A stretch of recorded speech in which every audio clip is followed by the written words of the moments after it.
Hi, everyone. Welcome to the third webinar in our eGain 21 webinar series. This morning, it's going to be all about the analytics hubs.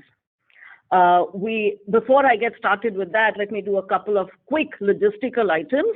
If this is your first time on GoToWebinar, please locate the questions panel. You can pull it out and type your questions in as we run through the presentations and the demo. I'd also take a quick minute to look back and tell you that we've already had two webinars on the Knowledge Hub and the Conversation Hub. Those recordings are now available. We've shared them with everyone. If you don't have a link to the recording, please go ahead and reach out to us. You can send an email to webinars@egain.com. We'll make sure you have access. The next one is the eGain Composable Experience Platform webinar, and that's scheduled for 8:30 on October 20th. So we look forward to seeing you all at that one. Now, let's start with the Analytics Hub. This morning, we're going to have, much like we've done with both the Knowledge and the Conversation Hubs, we're going to have our CEO, Ashu Roy, who's going to start us off with the whole notion of hubs. Why do we love the idea of the hub so much? And we love it so much that we've actually got Ashu presenting the first bits in these webinars. Then we're going to go to James Hunt, Head of Product Management for all things analytics, who's going to tell us how we should be building out these hubs. We have a demo showing you all the capabilities that James will talk about, and that's going to be anchored by Tom Jones from our pre-sale solution consulting team. And then it'll be back to me. My name is Manju. I'm your host for this morning. Thank you very much for joining. James, let's have a quick look at who's who so the names can sink in. And then it's over to you, Ashu, on Why Hub. Thank you, Manju. And hello, everyone. We have been doing this for the last few weeks now, starting with the Knowledge Hub, and then we went to the Conversation Hub. And the third part of our trilogy is the Analytics Hub. And what makes the Analytics Hub interesting is the fact that there is such a fantastic opportunity in the current business environment to bring the level of capability that we have been delivering for several years, and now we are enhancing with our release 21, to bring those capabilities into a proposition which we call the Analytics Hub. So let me tell you a little bit of context around what, as we all know and see around us, what's going on in the business environment. Let's start at the top level. So in the last 18 months, we as an economy, and generally the world, has advanced several years in terms of digital workforce and digital access to services much faster than anyone would have ever imagined. So that has happened. We are all in this new world now. What that means is we now have two big trends that are confronting us. The first one is the Great Resign. And what that is a level of change in the workforce, a level of acknowledgement in the workforce that people can, in fact, work from anywhere. They can contribute to their employers and generally to the economy, not necessarily by going into work, but being at work wherever they are. And that has created a level of awareness and shift in thinking where new hires are coming in with different expectations. Existing team members are evaluating whether they should continue with the organization they're at or look at other options. So the level of churn has gone up significantly. What's being called the Great Resignation, Great Resign. In the customer service space, this presents a whole new set of challenges. As we all know-how in customer service organizations is critical. Training and onboarding is really important because you are putting your brand in the hands of the people who are in the front line of customer service. And with the level of churn that we are talking about, with the level of in and out of personnel we're talking about, that creates an environment where inconsistent customer experience is the first sign of trouble, the first big challenge because of the Great Resignation. Now, the second thing that's happening, and a trend that we are facing, is the Great Refresh. And what that means is a technology stack refresh across the contact center environment. And the primary driver of that is that contact centers are moving to the cloud. Of course, there are parallel drivers along with it. First one being the digitalization of customer interactions, which layers on top of the cloud move. And then the third bit is analytics and AI that's starting to become more and more interesting and important in these conversations. Again, if you think about migrating large, stable, operational contact centers into the cloud, this is not a 6-month exercise. This is not even a 1-year exercise. This is probably a multi-year exercise. It's a program. And what that means is, through the process, there is a significant amount of challenge of program management, of risk management, of experience management, doing all that in an environment of change where your underlying technology stacks are now moving bit by bit across different brands, one at a time. You as a business owner have the need and the opportunity to maintain customer experience in this environment of steady change and migration. Gartner says that over 50%, their assessment is 56% of contact centers and agents would have moved to the cloud by 2024. That's 3 years from now. That's a big shift.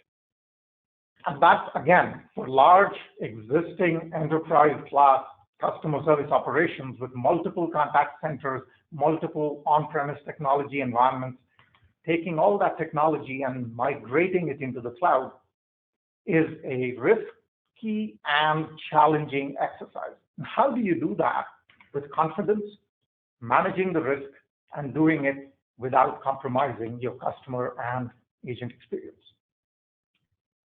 So let's look at what Gartner's assessment is of this.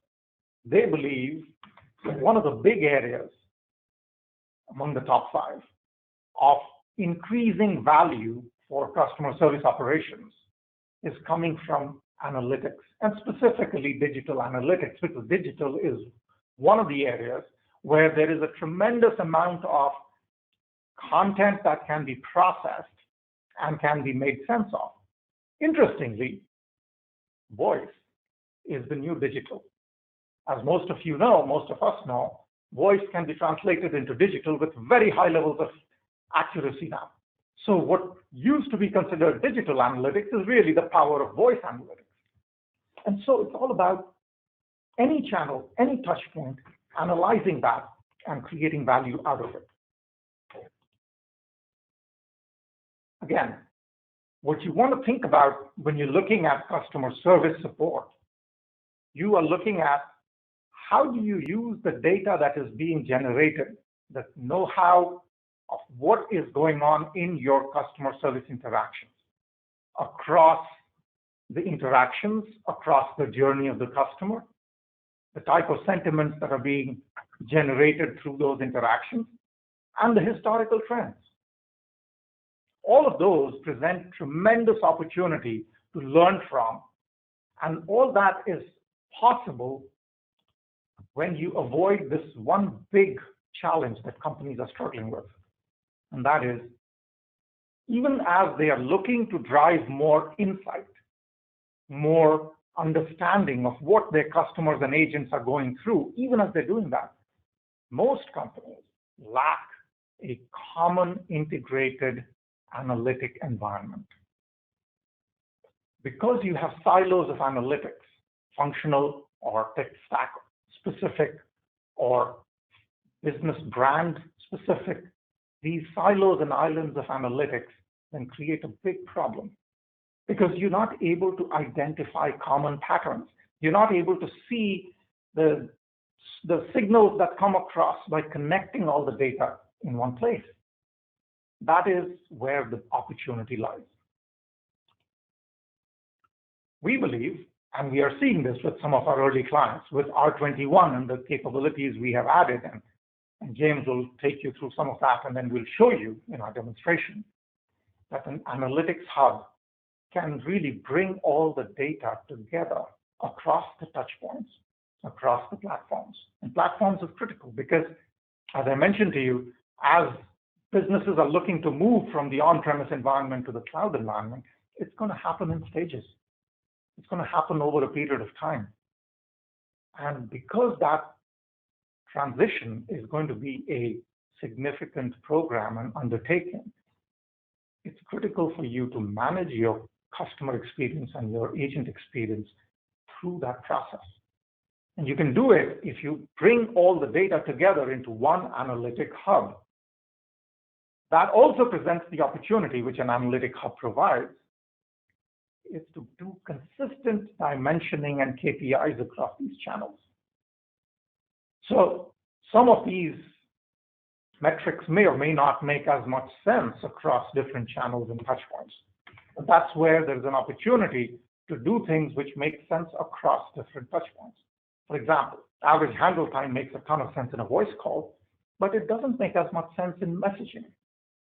Because now you're talking about multiplexing across 5, 10, 15 conversations at the same time. So an analytic hub will provide those consistent KPIs and abstract the business and operational insights across these different contact points. The third thing that is vital in an analytics hub, because it's an enterprise-wide customer service layer of insight and measurement and management, it's critical that the hub provide the ability to control access and provide just the right level of access to data, to reporting, to insights, to the right set of people at the right time. And that gives you the assurance that businesses, as they have multiple teams that are working on different sets of data, can safely delegate these responsibilities to different groups. So a group that is working on one particular brand can look at the data for their brand. A group that is working in a different geography can look at data cutting across brands and looking at their own geography.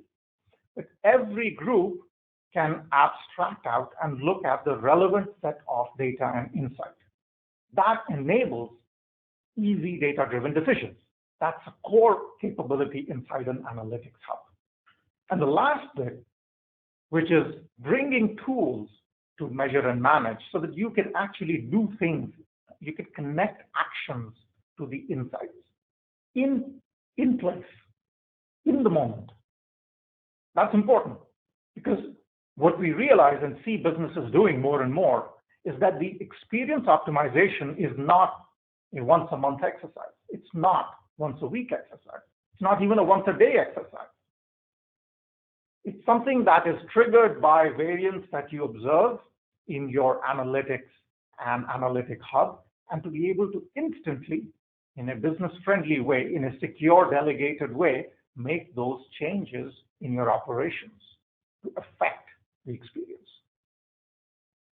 So that's the four things that we have: consolidation of data across all touch points and channels, and tech stack, providing a consistent set of dimensions and KPIs across all these channels and platforms, providing a controlled environment for sharing data and insights across businesses, across people and teams based on their access control requirements, and finally, enabling easy tools in that environment to make instant changes to optimize when necessary from the analytic dashboards.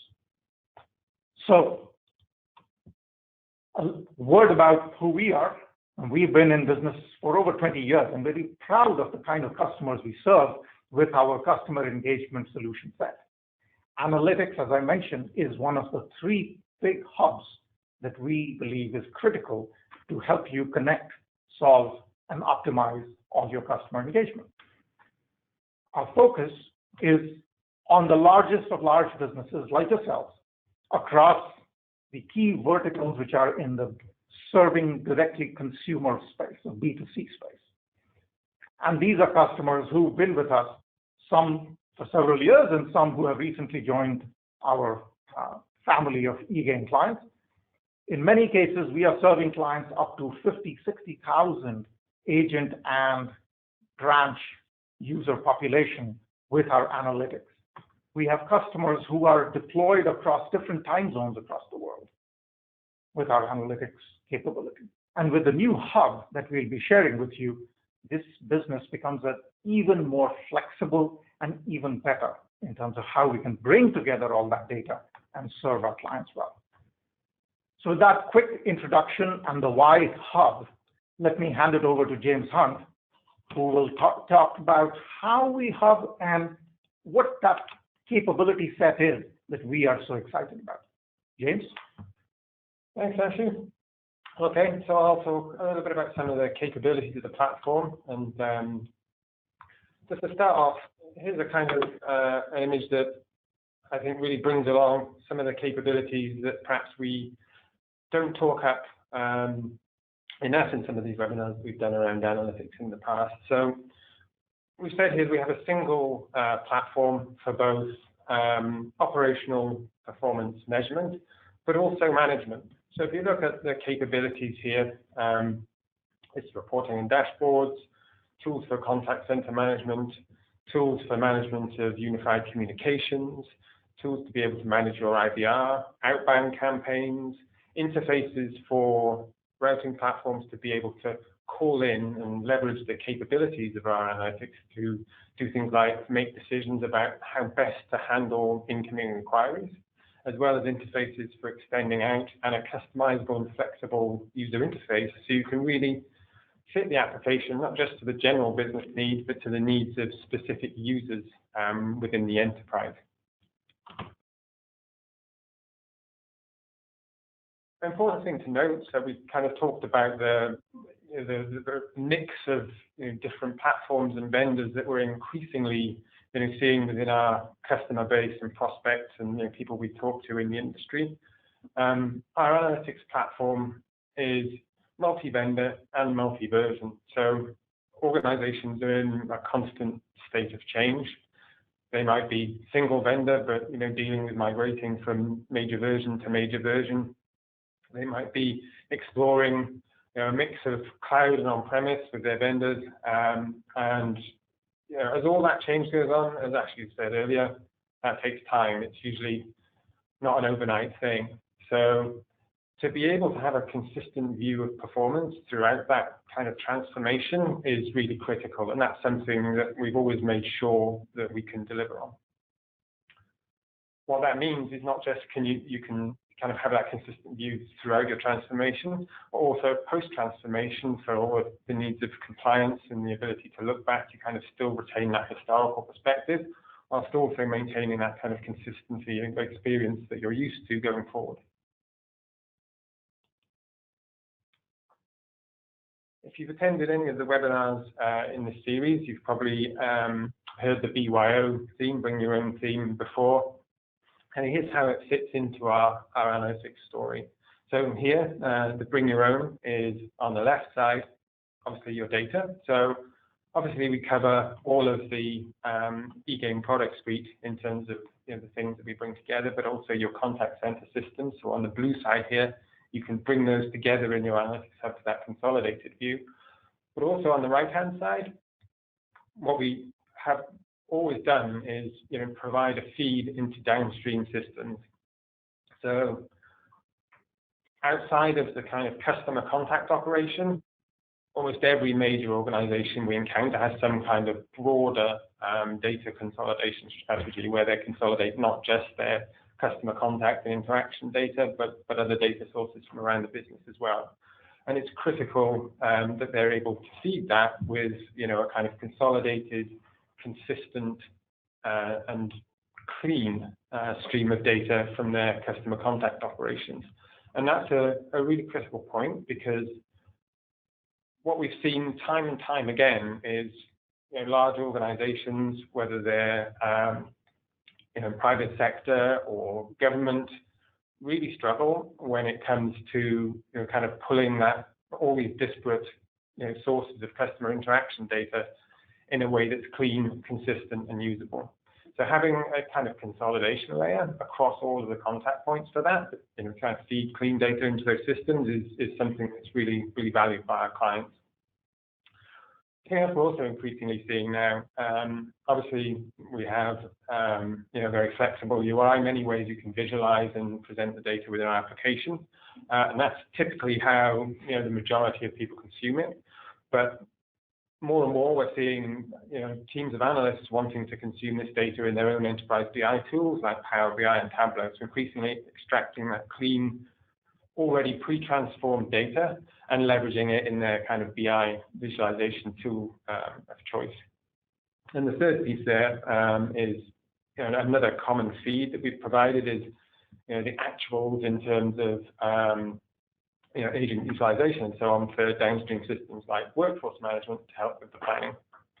And you'll notice that some of the arrows are bidirectional here. That's where the management piece is in. So as you're making those kind of real-time changes to your resourcing plans to react to things as you go throughout the day, that's where the management piece really, really kicks in.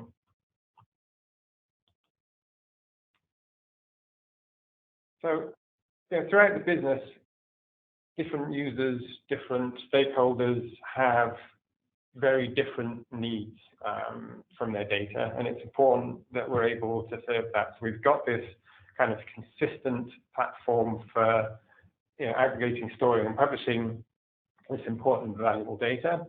But if people can't get access to it in a way that they can get value out of it, then it's all for nothing, really. So we make it a top priority of ours, if you like, to make sure that we can serve data in a way that's easily consumable by all of the different people across the business who might use it, whether that's on the floor in the contact center, where supervisors might be monitoring their agents in real time, and the intraday desk and the scheduling teams who might be looking to understand how their resourcing plans are panning out in real time, to senior level managers and executives who are looking really to get a high level understanding of performance, and even beyond the contact center. So as we start to think of either business models that really don't operate as a traditional contact center, so maybe like a network of branches that each operates as like a micro contact center,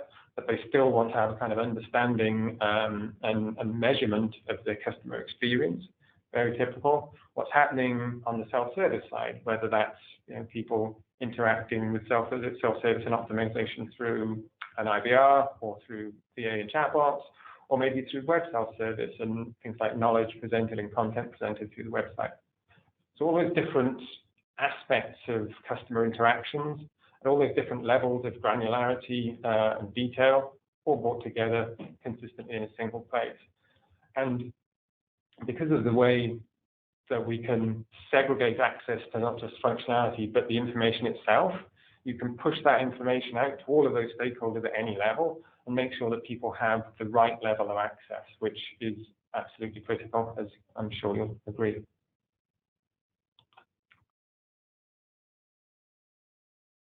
We make it easy for people to get started, so we have a collection of ready-to-use reports and dashboards, 100+ reports and around 17 dashboards out of the box across those different channels and platforms. That's standard, so you can get up and running really easy and quickly with things that we have pre-packaged based on many years of experience of working with different customers and contact centers over the time, leveraging our expertise to really bring together what we believe are the most important metrics and make them easy to access. But beyond that, any of those dashboards and reports can quickly and easily be built, customized, tailored to your individual needs by users themselves. There's a very simple 6-step report creation wizard. So in a matter of minutes, you can pull together a report with just the data in it you need, sliced how you want it. and you can leverage that same report time and time again. So build it once, use it many, many times. So you can build a single report, pull that into your dashboard, present it one way, say like a pie or donut chart, pull it into another dashboard, present it as tabular information, pull it into another dashboard, present it with a different filter. So you may have dashboards for each team or each line of business or different queues. So very quickly you can start to build up your own library of your specific MI. And there are many, many metrics to choose from across all the different channels and platforms that we support.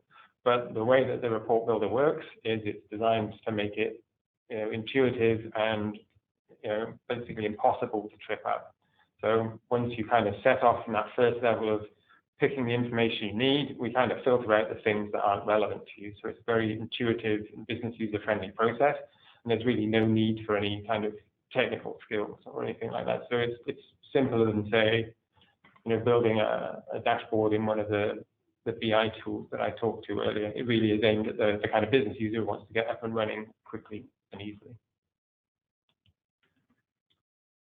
So in this next section, I'm going to kind of look at kind of things that we look at across each of the different channels and kind of areas that we focus on for analytics. So we'll start with kind of the self-service aspect. One thing that's increasingly being asked as we talk to businesses is, can we get visibility into our IVR? IVR is by no means a new technology. It's where I began my journey in IT many, many years ago. But even today, businesses are still struggling to get real insight into the customer experience of what's happening in their IVR. So are people able to successfully self-serve, where the goal of the IVR is self-service? Where are they exiting out? Where are people struggling and having to zero out to an agent?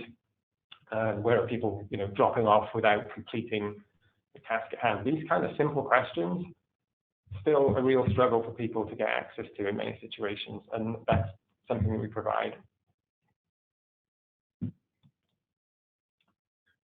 Moving from the IVR, the voice IVR, into the contact center. So again, contact center, many of you will be familiar with kind of the key needs there. And they really fall into kind of two major buckets, right? One is what's happening right now. So everybody is focused on, are we on target? Are we appropriately staffed? Are we servicing customers in a timely fashion? So from a real-time perspective, it's really important to be able to have that view, and of course we provide that. But also from a historical perspective, an analysis of trends, what's changing, so that you can start to plan for the future and make improvements and focus on areas where maybe you can make incremental changes to improve things. So a good example of that would be what is driving people to contact us multiple times to get a resolution to their inquiry, right? So we can identify, for example, not just when repeat calls are occurring, but work back from that and say, okay, well, what are the factors that are common in these types of interaction that are failing? And so you can start to work back and trace and pick out what are the root causes of problems like transfer issues, first contact resolution failures, because we have this multi-dimensional perspective across the data. You can see all the contributing factors and start to piece that together. So there's the historical analytical perspective for the analysts and the people focusing on solving the problems, and then there is the real-time perspective, for those who are really dealing with it on the floor right now. And that, of course, is combined with tools to measure in the moment, which I'll come on to shortly. I mentioned the unified communications aspect. Again, not a new technology, but we see increasing demand for people to get visibility of that. Quite often, two real scenarios. One where kind of either knowledge workers outside the contact center are accessible to customers via some particular route, but not through the contact center. They're kind of used as a kind of a backup to frontline workers or an expert resource. And the second is that kind of branch or retail scenario where perhaps there's not even a contact center at all, but there is a UC infrastructure spanning across multiple branches So we've come across scenarios where, for example, in retail, customers are able to come in, they call the store, there's some front end on that, and then after the routing happens, they're basically thrown into the wind, right? A phone rings in a retail store somewhere, and does it get answered? Nobody knows. So providing visibility into that experience is really critical in those kind of distributed retail scenarios, where it's not really a traditional contact center environment and UC is being leveraged. And typically those UC platforms, they focus on things like quality of service and things like that for their data and analytics, but being able to get contact center and customer experience style metrics for those types of platforms has been very challenging for some businesses. So we see a real need for that, and we provide it. Obviously, we're eGain. We were born digital, so we have comprehensive analytics across all of our digital channels. And as Ashley said, sometimes the needs are the same, sometimes the needs are very different. But what is needed is, to understand those common business imperatives, right? So are we able to serve our customers appropriately? What are they contacting about? The staffing question, right? Are we staffed appropriately to meet demand? A completely different challenge in digital, because there you're juggling concurrent contacts, maybe concurrent channels, right? The repeat contact question, again, being able to do SDR becomes even more complex and arguably more important when you're dealing with customers interacting with you across multiple different channels, as they're contacting you first maybe by email and then later by chat. Being able to tie that together into a single activity or case and understand the end-to-end customer interaction, hugely important and valuable.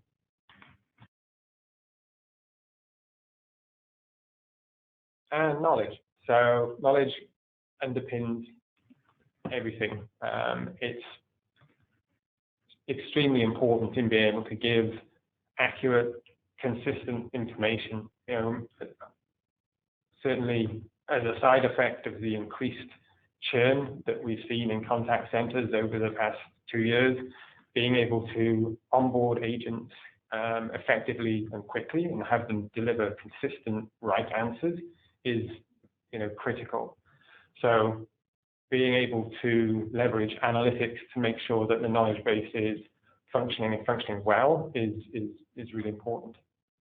So there are key questions that anybody who's maintaining a knowledge base will have. What are people asking us about? Do we have the right content to be able to answer those questions?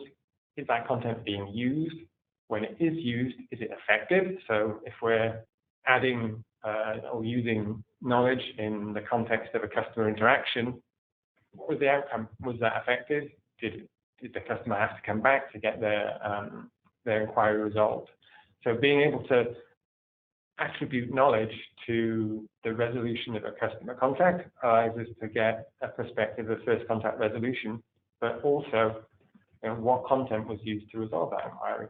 So you can really start to make sure that your knowledge base is operating at optimal performance when you're starting to do that kind of thing. And of course, from the authoring perspective, just being able to understand that the content is being refreshed and kept up to date. I mentioned earlier, so increasingly we're seeing kind of people pull data out and then start to push that into their own BI tools. So Power BI seems to be the weapon of choice, where we're seeing that at the moment. A year or so ago it was Tableau. Seems to be a bit of a shift there, but increasingly people want to leverage this data and play with it and slice it in their own tools, and that's something that we increasingly see and support. Okay, so I've talked a lot about the analysis, but analysis is fine, but you need to be able to act on it if you're going to affect change. So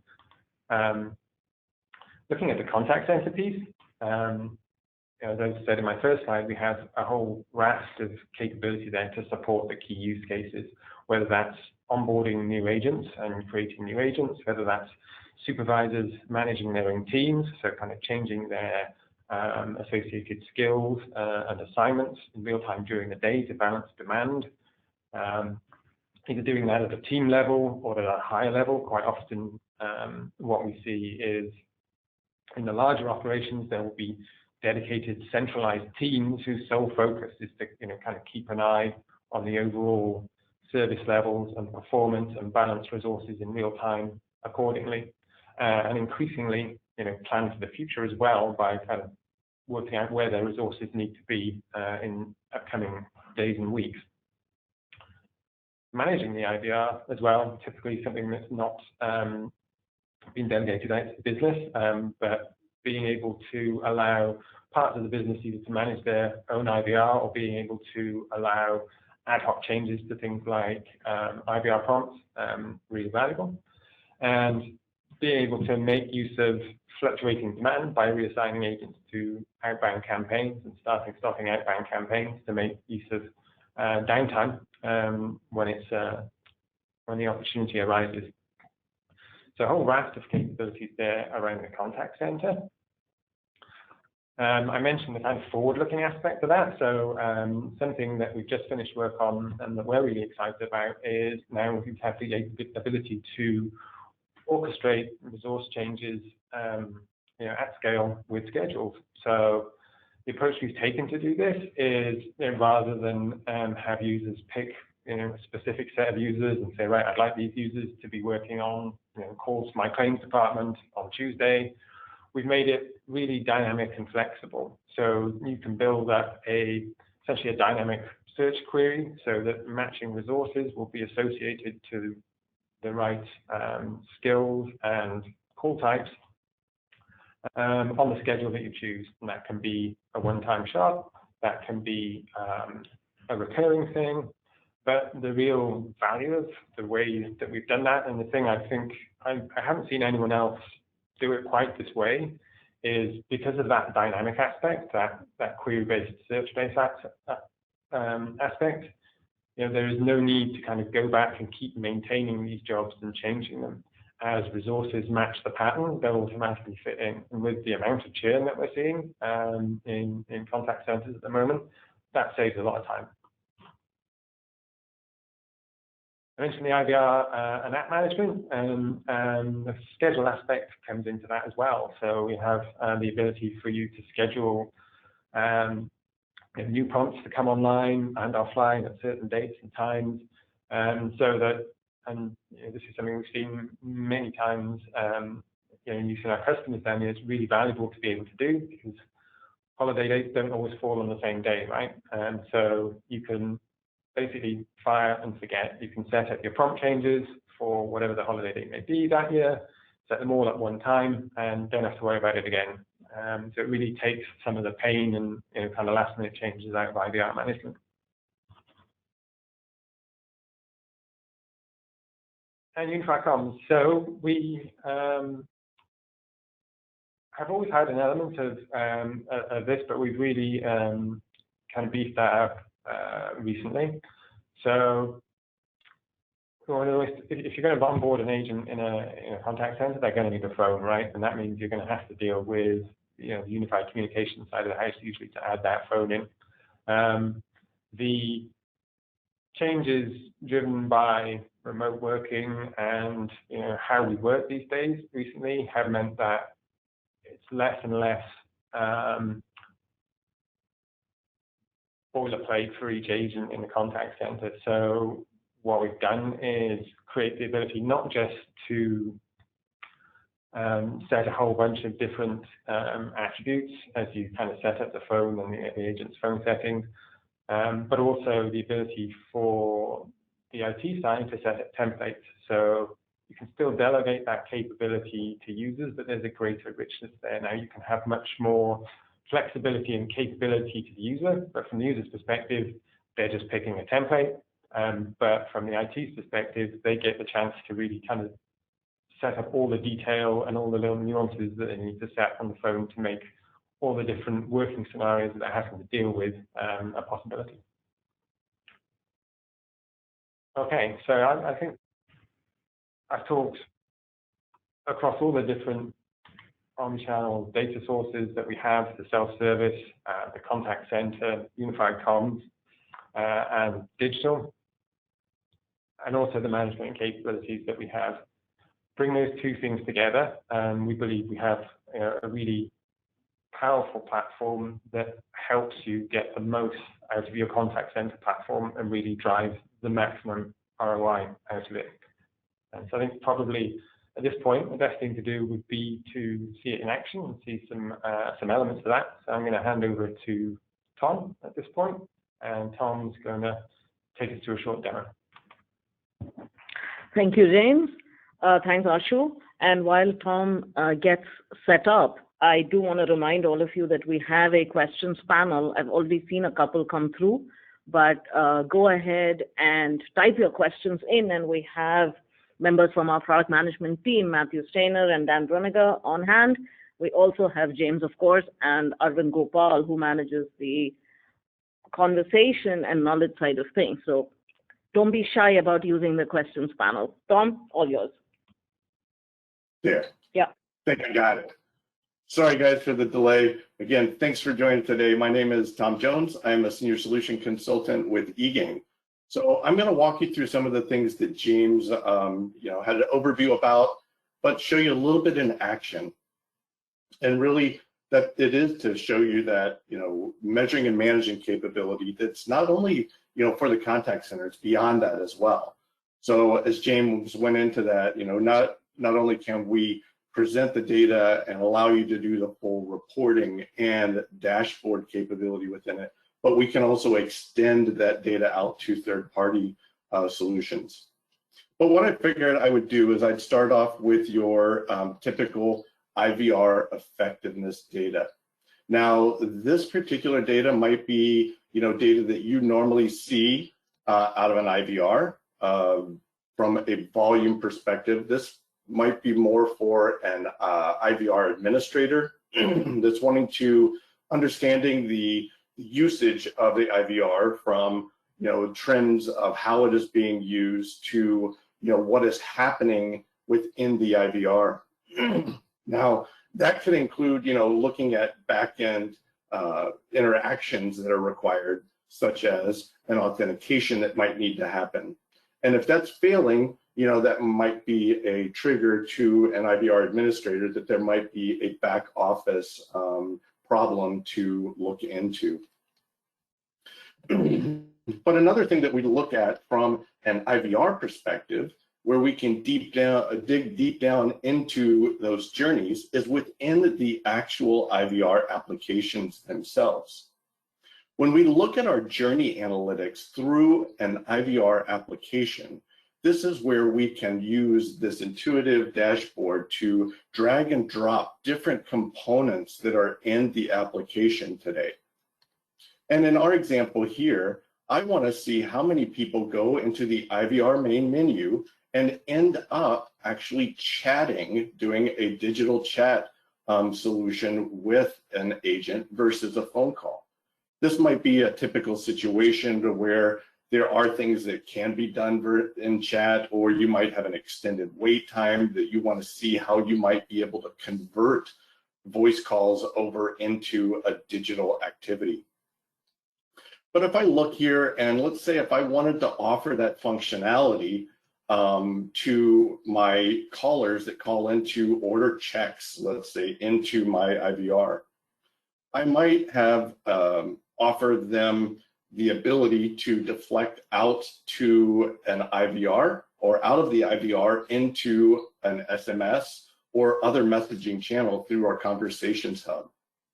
And you can see as I drag and drop these that I can get more detailed information about really the impact and the journey that the different callers are going through in order to get to that chat message.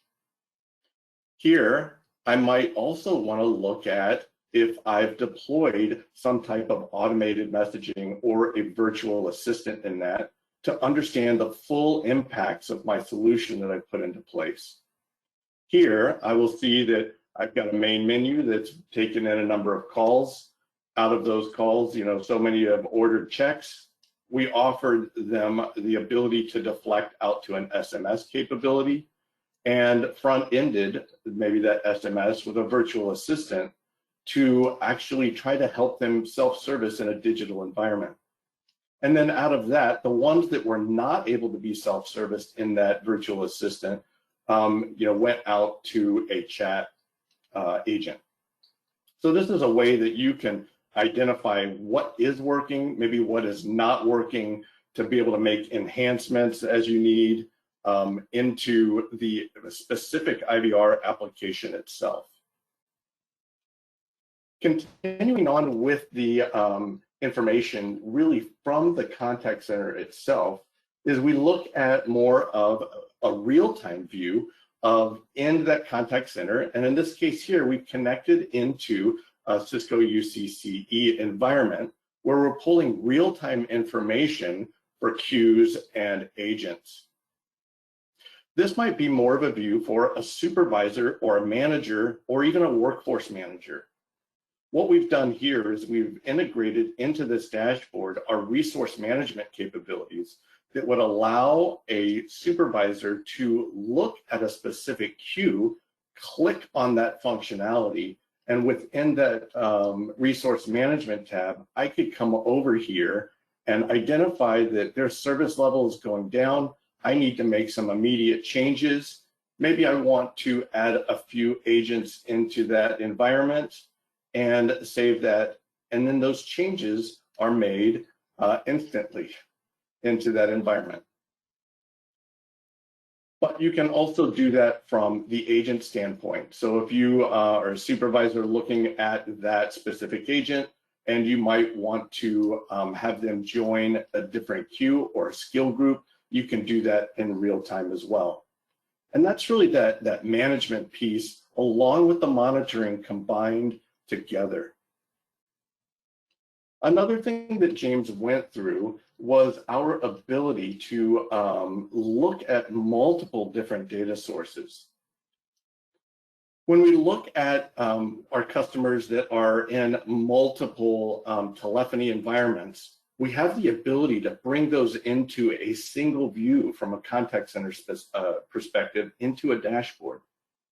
This is an example of where we are pulling in both Cisco and Avaya data for a customer that is migrating from a Avaya to a Cisco environment.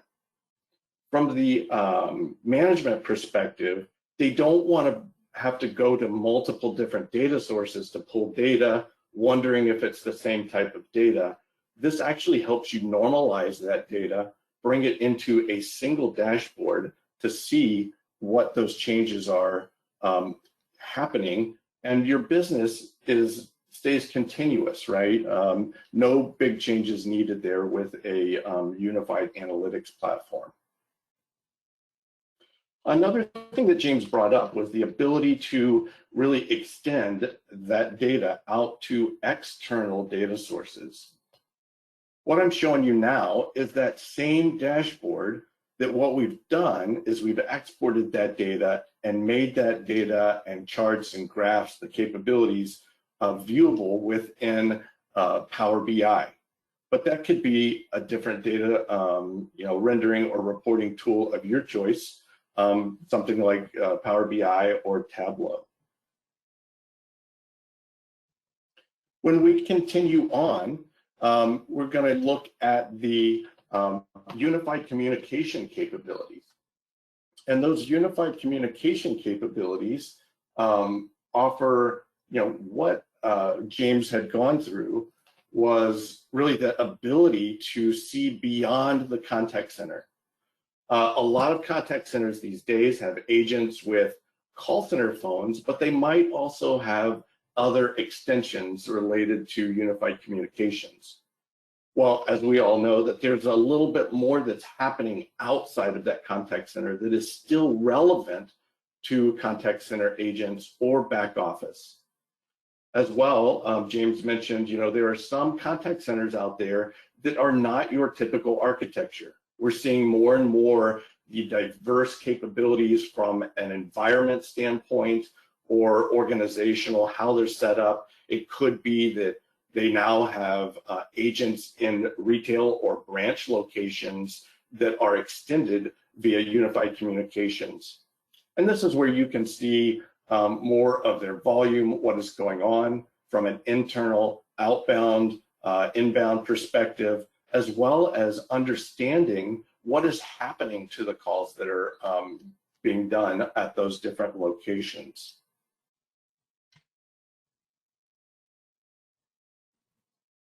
When we move on to the digital space, that is when we can start, again, looking at the real-time aspects now, but expanding that to, of course, eGain here, when we look at the real-time capabilities from a chat or email or other messaging activities that are coming in. And this is where you can see, again, the real-time capabilities, but we've taken that as well to be more of a supervisor or management role to where they can directly manage the different queues when they see that there might be improvements that are needed. So I could click into that financial queue there, and that financial queue can bring up information related to, related to the digital management capabilities.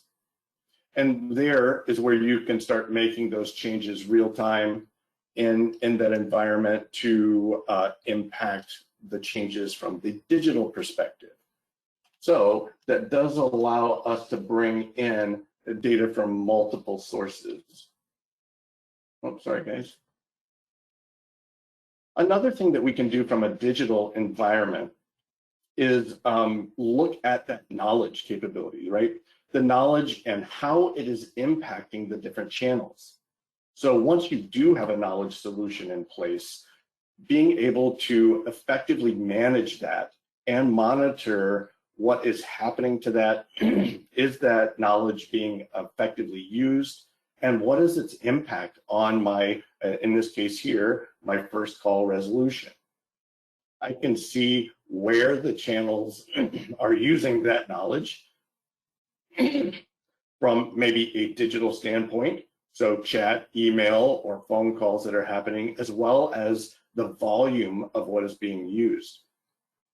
I can also look and compare about how knowledge is impacting your customer service when they are using the knowledge versus when they're not using the knowledge, and directly showing the impact that knowledge is having on the activities from a customer perspective. Also, what James had mentioned is there's more than just the user capability of the knowledge. You also have to look and maintain on a regular basis what is happening from an authoring perspective. Keeping the data up to date and the knowledge up to date and fresh ensures that the users that use it will accept it and adopt it and continue using that.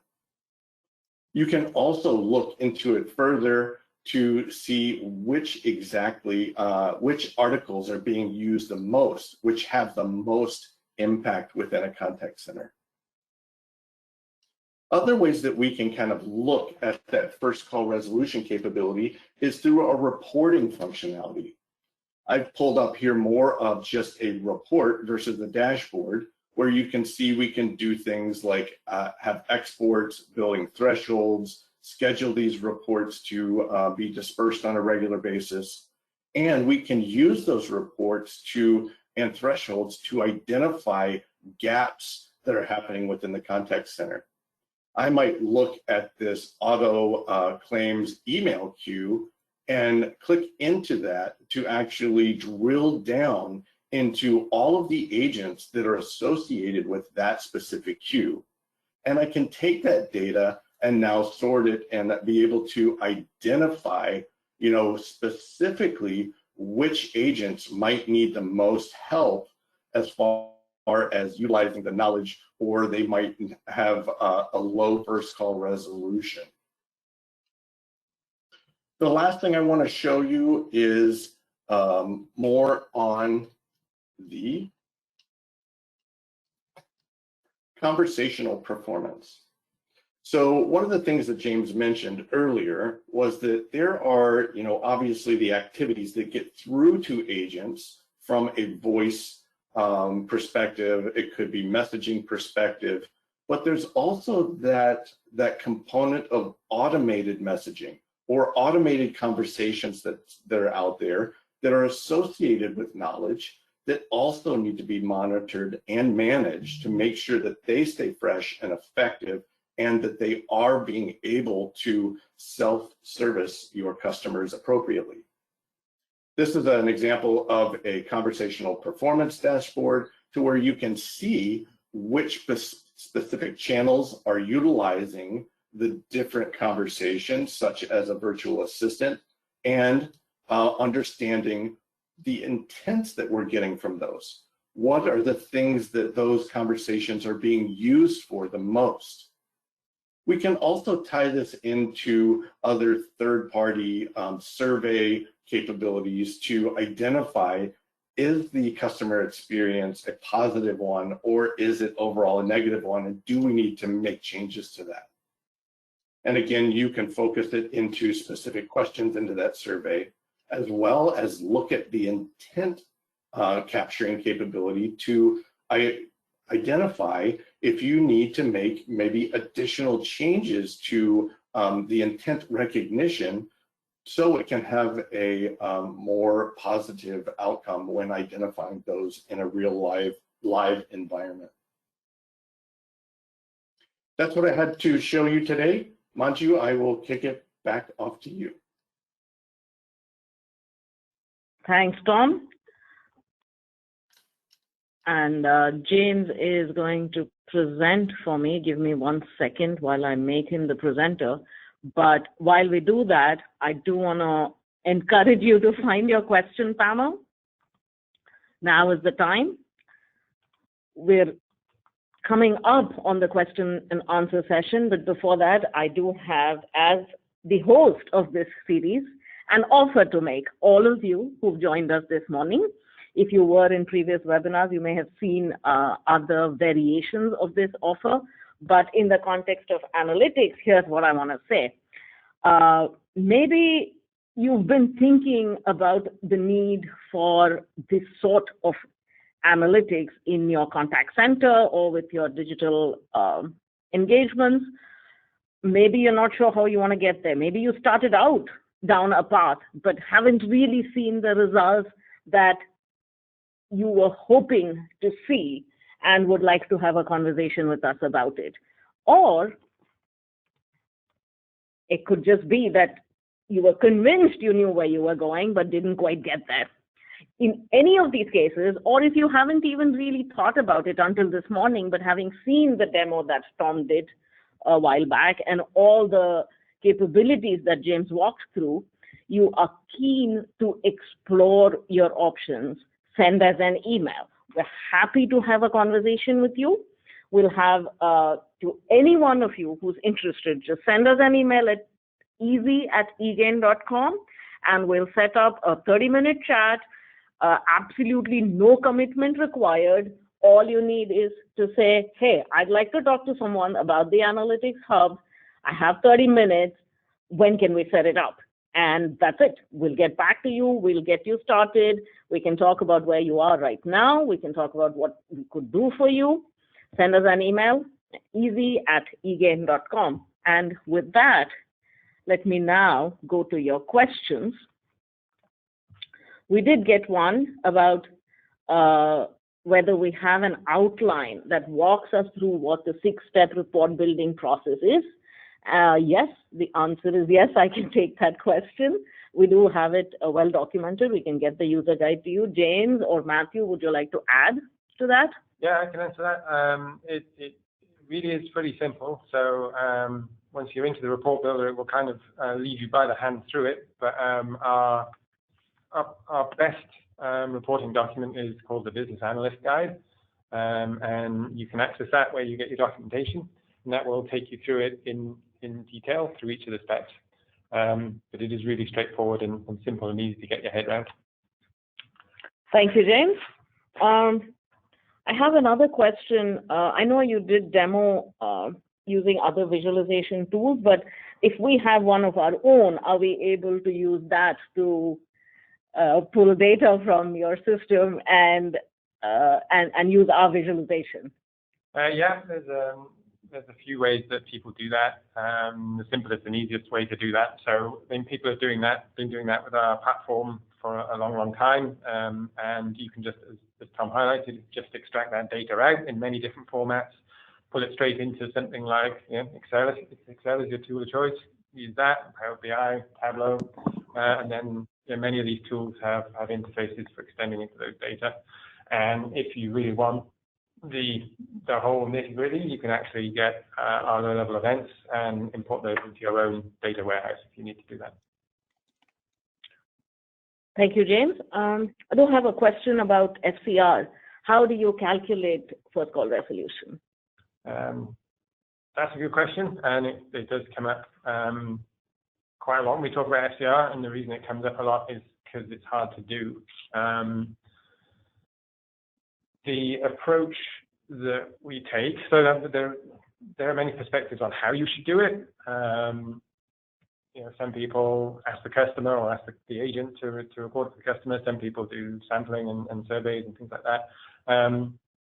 We try and take an approach that is holistic and automated and is not subjective.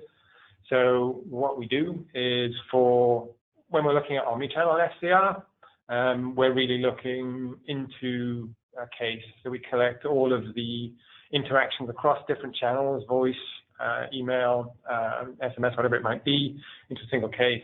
So if the customer has to contact you many times to resolve that case, then we will mark that as an FCR failure. But if you're an organization, so say you are a company that sells database software, right? Typically, customer support organizations, FCR is not really a realistic target because there's a lot of back and forth, you're dealing with complex technical issues. So what we suggest or recommend that people focus on there is what we call first time solve. So cases that get reopened, that's really where you've got problems. So if you think you've answered the customer's question after your however many back and forth it takes to collect logs and whatever it is you're doing, and then you have to reopen it, those kind of more complex interactions should focus there.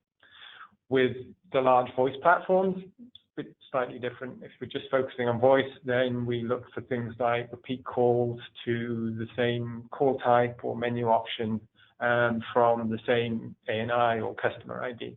So there's lots of different ways that we can and do measure it, but those are the ones. Thank you, James. Slightly different question. Can you speak a little bit about how you price the analytics? Yeah, it's pretty simple. It's basically based on what we're reporting on. So, basically if we're reporting on a number of agent seats or self-service IVR ports, whatever the data source is, it's about what you're reporting on. Yeah, and I guess if someone has a very specific scenario, then they can just send us an email and we can have a conversation around that. I'll be more than happy to help, I'm sure. Thank you. The last question I have, and here's a call out to anyone who's thinking about maybe asking a question but hasn't gotten around to typing it. Go ahead, do that now. I have a contact center using Five9. Are you planning to add support? Can you integrate with it? So we've got support for most of the leading contact center platforms, both kind of, the traditional premise-based, and as many of the big vendors move to the cloud, we're adopting, their cloud-based platforms. We already have support for platforms like Amazon Connect, which is a pure cloud play, and we'll be adding more as we go forward based on the demand as we see it. So. Thank you. Thank you, James. Thank you, Ashu. I don't have any more questions at this moment. I'm going to give it 30 seconds, but if not, we can just end early. And I would like to announce that the eGain community is live and active. So please continue this conversation with us at the eGain community. It's just community.egain.com. If you don't have an account, there's a link in here. We'll be sharing the recording. So you can always go back and locate the link in it. If you've already set up your account, fantastic. Please post your questions to our community. We look forward to speaking with you. Send an email to easy@egain.com. And if you haven't seen recordings of the previous webinars too, just send us a note. We'll make sure you have access to it. With that, I'd like to thank Ashu and James, as well as the panel, and Tom Jones for his demo. Matthew, Dan, Arvind, thank you for joining us. And thanks very, very much to all of you. I want to announce the next webinar on October 20th. That's going to be everything about the platform. Thank you. Bye-bye.